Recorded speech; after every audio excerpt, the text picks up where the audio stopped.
Assalomu alaykum va rahmatullohi va barakatuhu.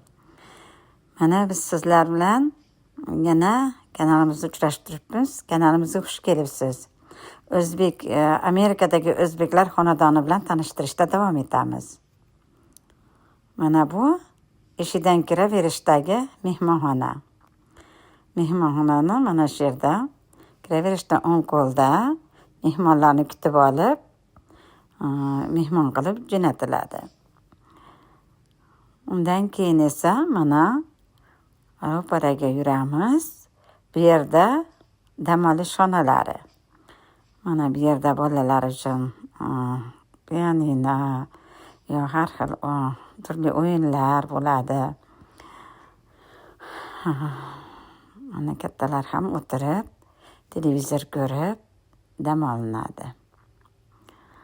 Bu yerdan yurganimizda yana o'ngga qarab yursak, o'rtada oshxona. Hech qaysi xonalarni orasi bir-biri bilan devor bilan ajratilmaydi. Katta zalga o'rnatiladi hammasi. Mana bu yana bitta dam olish xonasi. Mana bu yerda ham televizor ko'rib, divanlarda o'tirib, yotib, maza qilib xohlagancha dam olsa bo'ladi.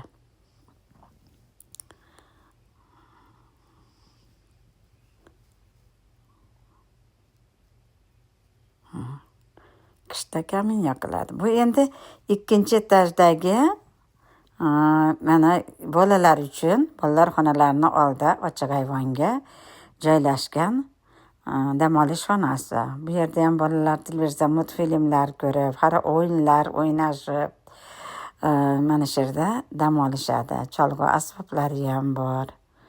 Ularni chalishadi. Bu esa tashqarida yozda havo isib ketganda salqin ayvonchada dam oladigan maskana.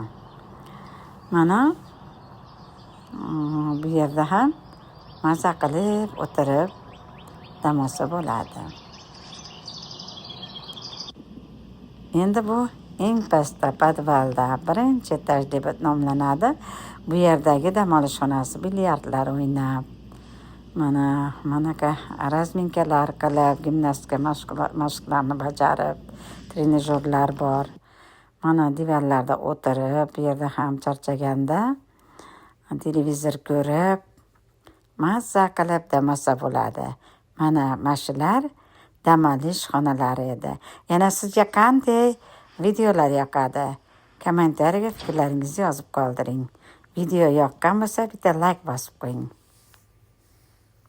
Kanalimizga obuna bo'ling, aziz muxlislar. E'tiboringiz uchun rahmat.